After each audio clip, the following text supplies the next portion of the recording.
बिस्मिल्लाहिर्रहमानिर्रहीम, अस्सलाम वालेकुम। मैं उम्मीद करता हूँ आप सब लोग खैर व आफियत से होंगे।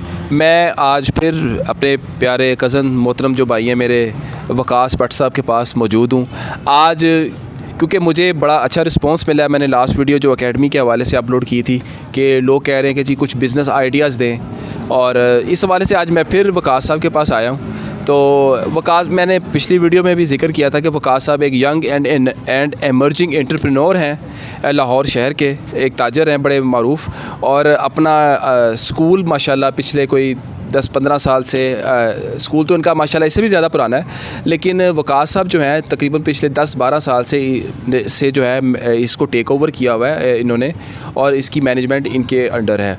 तो आज हम वकास साहब से पूछेंगे एक स्कूल को चलाने के लिए, एक स्कूल बनाने के लिए, छोटे लेवल का हो या बड़े लेवल का हो, उसमें क्या क्या इक़दामात ज़रूरी हैं। एक बेसिकली एक बिज़नेस आइडिया मैं आपके साथ शेयर करने जा रहा हूँ। वकास साहब बताएंगे हमें कि स्कूल को बनाने के लिए किन किन इक़दामात की ज़रूरत है, और स्कूल का जो काम है इसको एक बहैसियत एक बिज़नेस ये कैसा है, ये प्रॉफिटेबल है कि नहीं है। तो आज सारे इनसे ना कुछ थोड़ी बहुत बातें करेंगे हम। वकास साहब, सबसे पहले अस्सलाम वालेकुम। वालेकुम सलाम शाह साहब, कैसे हैं आप? शुक्र है अल्लाह का, आप सुनाएं। वकास साहब, मैं बहुत मशकूर हूँ, आपने मुझे दोबारा टाइम दिया। तो बस मैं अब आपको माइक देने लगा हूँ कि अब आप हमें और मुझे और मेरे व्यूवर्स को ज़रा डिटेल से बताइए। चले पहले स्टार्ट में आप बताइए एक छोटे लेवल पर जो है एक स्कूल को बनाने के लिए किन किन इक़दामात की ज़रूरत है, और ये बिज़नेस आइडिया कैसा है? जी, सबसे पहले ये कि दिशान साहब, एक स्कूल का जो बिज़नेस है आज की दुनिया में अगर आप देखें इस मॉडर्न ज़माने में, तो ये बड़ा ही अच्छा प्रोफेशन है और प्रॉफिटेबल बिज़नेस है। बल्कि मैं कहूँगा ये बहुत ज़्यादा प्रॉफिट देता है स्कूल। अब पहले आज से 15-20 साल पहले ऐसा नहीं था। अब ये एक पूरी एक जिसको समझ लें आप इंडस्ट्री बन गई है। अच्छा, ना सिर्फ पाकिस्तान बल्कि ओवरऑल द वर्ल्ड। फिर सबसे ज़्यादा इसमें यह है कि जो प्राइवेट स्कूल हैं जी, वो उनकी तादाद डे बाय डे आप देख रहे हैं पाकिस्तान में बहुत ज़्यादा बढ़ रही है। कुछ रीज़न है कि गवर्नमेंट स्कूल में पढ़ाई वगैरह का अब ये रुझान हो गया, पहले ऐसा नहीं था। तो ये अभी सोच आ गई कि वहाँ एजुकेशन ठीक नहीं होती, वहाँ टीचर्स प्रॉपर तरीके से नहीं पढ़ाते, यहाँ स्टाफ कम होता है, छुट्टियाँ करते हैं, तो बच्चों की ज़्यादा केयर नहीं की जाती एजुकेशन के ऊपर।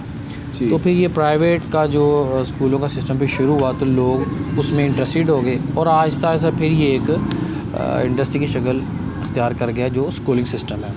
उसमें फिर ये हुआ कि एजुकेशन के साथ साथ फिर उसमें पैसा भी आना शुरू हो गया। अच्छा, उसमें फिर फंक्शंस ऐड हो गए कि आज फ़लाना डे है, फ़लाने के नाम पर पैसे जो है वो लिए जाते हैं। वकास साहब, अगर बेसिक लेवल पर देखा जाए, स्कूल जब स्टार्ट एक इंसान करता है तो बच्चे तो शुरू में आते नहीं हैं, तो उसमें फिर क्या करना पड़ता है कि यानी कि वो एक मिसाल है, पहले वो एक चट्टी हट्टी फिर वट्टी, इस तरह की कोई मिसाल है, इस तरह का काम है? नहीं, ये ऐसा बिज़नेस है, इसमें हट्टी की चट्टी वाला नहीं, वो तो दूसरे बिज़नेस के अंदर होता है। अच्छा, जो आप मार्केट्स वगैरह में देखते हैं या मोहल्ले वगैरह में दुकानों, ये ऐसा है कि इसमें आपको सबसे पहले आपके पास एक सफिशेंट जगह होनी चाहिए, और उसमें आपके पास इतने कमरे हों जितना आपने ज़हन में मार्जिन रखा हुआ है कि इतने स्टूडेंट हम रख सकते हैं।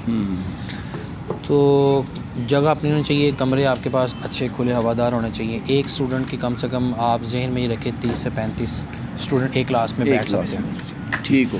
फिर इसमें ये अगला स्टेप आ जाता है कि जी आपके पास स्टाफ अच्छा, उनका कि आपने स्टाफ हायर करना है, तो अगर आपका स्कूल नर्सरी से लेकर 5 क्लास तक है तो आप इतने सेक्शन अफोर्ड कर सकते हैं क्लास के, उस हिसाब से आपने एक सेपरेट टीचर भी रखना होता है। फिर उनकी उसके बाद स्टेप आता है सैलरीज वगैरह को मैनेज करना। ठीक है। अच्छा, ये बड़ी एक ज़बरदस्त चीज़ मैं आपको बताने लगा हूँ कि जहाँ पर सैलरीज कम होती है ना, तो स्टाफ वहाँ पर टिकता नहीं है, वो छोड़ के चला जाता है। कोई और इंस्टीट्यूशन है वहाँ पर उसको ऑफ़र होती है अच्छी सी मार्जिन की, तो वहाँ पर वो मूव कर जाते हैं। अच्छा, अगर आपने अपना स्कूल चलाना है तो आपने सबसे पहले ये ज़हन में रखना है कि मैंने स्टाफ को यहाँ पर स्टे करवाना है किसी भी शक्ल में। उसके लिए क्या है कि आप उनको एक अच्छा सैलरी पैकेज दें ताकि वो, उसके लिए है कि बाज़ का ऐसा होता है कि ख़ुद से भी स्टार्ट में 3-4 महीने अपनी जेब से भी पे करना पड़ता है। स्टूडेंट्स स्टार्ट में नहीं आते। अच्छा, स्कूल को स्टार्ट से पहले ये होता है कि आप इसकी एडवर्टाइजमेंट करें। अच्छा, आप जिस इलाके में आप ओपन कर रहे हैं तो वहाँ पर आप केबल्स के ज़रिए ऐड दी 1-2 महीना पहले ही। अगर उस इलाके में जहाँ पर आप स्कूल खोलना चाह रहे हैं वहाँ पर पहले ही काफ़ी सारे स्कूल मौजूद है तो फिर अच्छा ये है कि इस तरह का आपको सीन हर जगह देखने को मिलेगा। लेकिन लोग ओपन करते हैं, स्टूडेंट के पास आते भी हैं। ऐसा होता है कि कुछ ऐसे गली मोहल्ले में स्कूल हैं जिनके ऊपर वालिदैन ट्रस्ट नहीं करते कि बड़े बच्चों की सही एजुकेशन यहाँ पर नहीं हो रही, तो मे भी उनके ज़हन में होता है कि ये एक अच्छा नया इंस्टीट्यूशन है, यहाँ पर ज़्यादा कोशिश करेंगे नए अपने स्कूल को चलाने के लिए, कैसे कि हमारे बच्चों को ज़्यादा अच्छा पढ़ाएंगे, ज़्यादा अच्छा रिज़ल्ट आएगा। तो पेरेंट्स क्या करते हैं फिर उस चक्कर में जो है बच्चों को ले जाना शुरू कर देते हैं। फिर वो जो नए इंस्टीट्यूशन वाले होते हैं वो क्या करते हैं कि बच्चों को अपने साथ अटैच रखने के लिए क्या करते हैं कि थोड़ी बहुत एक्टिविटी स्कूल में करवाना शुरू कर देते हैं। फिर उसमें भी करते हैं कि उसमें भी थोड़ा सा उनको लेट्स सपोज कोई कलर डे के नाम पर उनसे ले लेते हैं पैसे, बनाना डे, कलर डे, बलून इस तरह के नाम पर। तो वो क्या करते हैं कि खुद भी रख लेते हैं और स्टाफ को भी जो है उसमें से सैलरी पैकेज बढ़ा देते हैं उसका, तो वो स्टाफ भी टिका रहता है। और जहाँ स्कूल वही ज़्यादा अच्छा चलता है जहाँ पर स्टाफ उनके पास टिका रहे और पुराना और एक्सपीरियंस स्टाफ। वकास साहब मुझे ये बताइएगा, क्या एक स्कूल को जब बनाना होता है उसमें क्या स्कूल में प्ले ग्राउंड का होना ज़रूरी होता है? जी ये रिक्वायरमेंट है बाय लॉ रिक्वायरमेंट है, लेकिन ये गली मोहल्ले वाले स्कूल हैं यहाँ तो है ही कुछ नहीं। अच्छा यहाँ पर है। मैं आपको एक बात बता चलूँ, ये जितने भी गली मोहल्ले वाले स्कूल खुले हुए हैं ना 4-4 5-5 कमरे वाले, ये बेसिकली फ्रॉड है। अच्छा ये बच्चों के साथ फ्रॉड कर रहे हैं, उनको सही पढ़ाते हैं। फ्रॉड पैसे समझ नहीं आई मुझे। फ्रॉड मैं बताता हूँ, वो इसमें ये इस नीयत से खोलते हैं कि बच्चों से हम पैसे लेंगे। पैसे एक तो फ़ीस के अलावा डेज़ के नाम पर बहुत ज़्यादा पैसे इकट्ठे कर लेते हैं। फिर नाच गाना शुरू करवाया होता है स्कूलों के अंदर। ये बड़ा बुरा असर स्टूडेंट के ऊपर जा रहा है, ना कि स्टडीज़ के ऊपर तवज्जो देते हैं। ये इस तरह बच्चों को मतवजा करके रखते हैं ताकि बच्चे के ऊपर बोझ ना बने, और वालिदैन भी राज़ी रहते हैं। कैसे? कोई घर में कंप्लेन ही कोई नहीं जाती बच्चे की। अच्छा वो सेटिस्फाई रहते हैं और होमवर्क भी नहीं करवा के भेजते। फिर वालिदैन को कब पता चलता है कि हमारे बच्चे का बेड़ा गर्क हो गया? जब वो 8वीं क्लास क्लियर कर लेता है ना, अपने उस स्कूल से फर्स्ट पोजीशन लेके आ जाता है। जब वो 9th क्लास के अंदर आता है ना, अब उसका इम्तिहान होता है बोर्ड के अंदर। 8वीं तक तो स्कूलों के अंदर लोग पेपर लेके उनको फर्स्ट सेकंड थर्ड करके बच्चों को भेज देते हैं, फीसें भी ले जाते हैं। अच्छा वो जब 9th में आ जाता है, अब उसका पेपर तो होना था बोर्ड के अंदर, वो तो स्कूल में नहीं होना होता। और जब वो भाई साहब का रिज़ल्ट आता है उसमें या तो वो फेल हुआ होता है या सप्लियाँ उसकी आई होती हैं, तब वालिदैन क्या बोलते हैं कि ये बच्चे की बेस इन्होंने स्कूल वालों ने ख़राब कर दी है। अच्छा फिर वो ढूंढते हैं जो स्टैंडर्ड वाले स्कूल हैं कि वहाँ बच्चों को भेजें। यार ये हमारे बच्चे का तो सत्यानाश कर दिए इन लोगों ने। उस स्टैंडर्ड्स को स्कूल में बेच कर भी उसका कोई ज़्यादा फ़र्क नहीं पड़ता। अच्छा चलिए वकास साहब, मैं आपसे एक सवाल पूछता हूँ। जिस तरह के आपने कहा कि जो छोटे लेवल के जो स्कूल होते हैं गली मोहल्लों के, ये फ्रॉड सिस्टम है। चलें एक कोई इंसान कोई छोटे लेवल पर जिसके पास 4 से 5 मरले जगह दस्तयाब है, बेचारे के पास जगह नहीं है, लेकिन उसके पास बाकी स्किल्स हैं, उसके पास टीचिंग स्टाफ वो कर सकता है, हायर कर सकता है।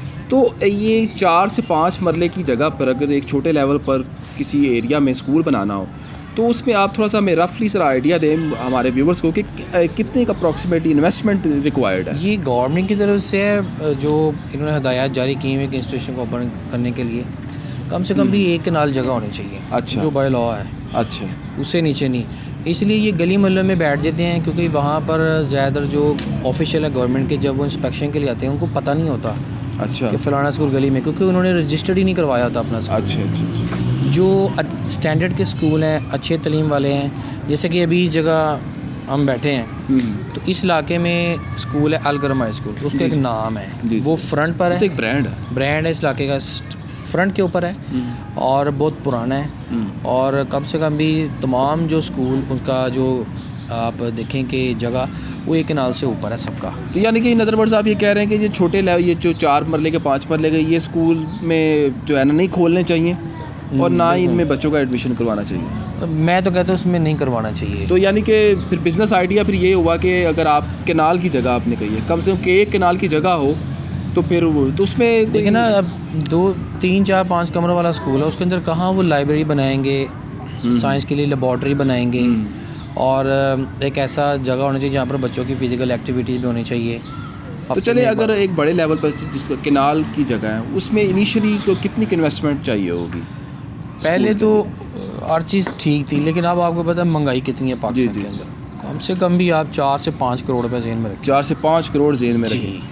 ये तो फिर आइडिया उसी के लिए है जो 4 से 5 पार्टनर मिल जाए वो इसको रन कर सकते। अच्छा ये भी बड़ा एक अलमी है, यहाँ 4 से 5 पार्टनर बन जाते हैं, वो 1 साल के बाद उनका आपस में वो झगड़ा शुरू हो जाता है। तो यानी कि फिर ये जो बिज़नेस आइडिया जो है ये उन्हीं लोगों के लिए है जिनके पास कुछ पैसे ज़्यादा हैं और वो अफोर्ड कर सकते हैं। तो वक़ास साहब, आखिर में एक ये मुझे सवाल मैं आपसे करना चाहता हूँ कि स्कूल में इंस्पेक्शंस वगैरह भी होती हैं बोर्ड की तरफ से भी, कोई और भी, वो इंस्पेक्शंस के बारे में बताइए। ये कौन लोग आते हैं करने के लिए और क्या रिक्वायरमेंट होती है उनकी? असल में जो गवर्नमेंट के साथ एफिशिएट स्कूल होते हैं जी। वहाँ पर ये ऑफिशियल आते हैं इसकी इंस्पेक्शन के लिए। क्या उसमें वो चेक करते हैं ग्राउंड है, इसमें लेबॉर्ट्री है, इसमें लाइब्रेरी है। अच्छा। जो उन्होंने रिक्वायरमेंट एक लिस्ट के अंदर मेंशन की होती है कि इतनी स्क्वायर मीटर की इतनी लाइब्रेरी होनी चाहिए, इतना आपके पास वो कंप्यूटर लैब है वो होनी चाहिए, लेबॉर्ट्री होनी चाहिए, साइंस का जो सामान है प्रैक्टिकल का वो आपके पास पूरा है, जो सिलेबस में दिया जाता है आपके पास वो सामान पूरा है। और फिर उसके अलावा ग्राउंड वो चेक करते हैं। अच्छा। फ़िज़िकल एक्टिविटी के लिए इस तरह की। अब ये जो छोटे मोटे स्कूल होते हैं गली मोहल्ले वाले के पास तो कुछ भी नहीं होता इस तरह। तो बेसिकली ये बने होते हैं पैसे इकट्ठे करने के लिए, थोड़े बहुत अपना मार्जिन लगाने के लिए। जो बड़े स्कूल हैं स्टैंडर्ड के अच्छे, जिसमें प्रॉपर एजुकेशन दी जाती है, जैसे कि मैंने कहा कि आप इस इलाके में देखें तो आपको अलकरम एक ब्रांड की शक्ल में नजर आएगा।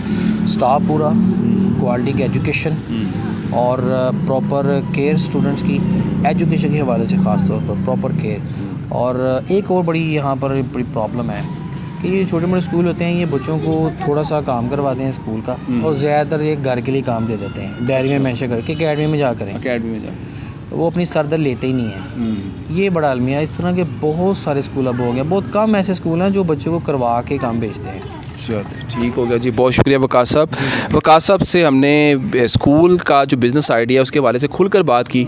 देखिए, अगर वक़ास साहब चाहते तो ये भी बता सकते थे जी कि आप 3 से 4 मरले के घर में भी जो है स्कूल खोल सकते हैं, इसको रन कर सकते हैं। लोग कर रहे हैं, ऐसी बात नहीं है, लेकिन वो गवर्नमेंट की आंखों में धूल झोंक रहे हैं। तो जब भी वो इंस्पेक्शन जब आएगी तो वो उनका जो है ये काम ख़त्म हो जाएगा। तो ये बिज़नेस आइडिया थोड़ा सा क्वाइट एक्सपेंसिव है, लेकिन इस बिज़नेस आइडियाज़ में वक़ास साहब ने आप लोगों की काफ़ी रहनुमाई करने की कोशिश की है कि स्कूल का एक कारोबार कैसे होता है, इसको कैसे किया जा सकता है, और एक स्कूल जो है पढ़ाई कैसे होती है, और जो स्कूल में जो फ्रॉड सिस्टम जो चलता है उसको कैसे आइडेंटिफाई करना है। तो इस अगर बिज़नेस आइडिया के हवाले से अगर आपको नहीं कुछ आपका इस वीडियो में कोई हल निकला, लेकिन आपको बहुत सारी ऐसी मालूमात वक़ास साहब ने दी है जिससे आप ये आइडेंटिफाई कर सकेंगे कि स्कूल वाले करते क्या हैं, काम कैसे करते हैं, और कैसे उनको काम करना चाहिए, और कैसे वो बेवकूफ़ बनाते हैं दूसरे लोगों को। तो जी, वीडियो आपको कैसी लगी मुझे कमेंट सेक्शन में ज़रूर बताइएगा। चैनल को लाइक करें, सब्सक्राइब करें। अब तक के लिए इतना ही। अल्लाह हाफ़िज़। अल्लाह हाफ़िज़। अल्लाह हाफ़िज़।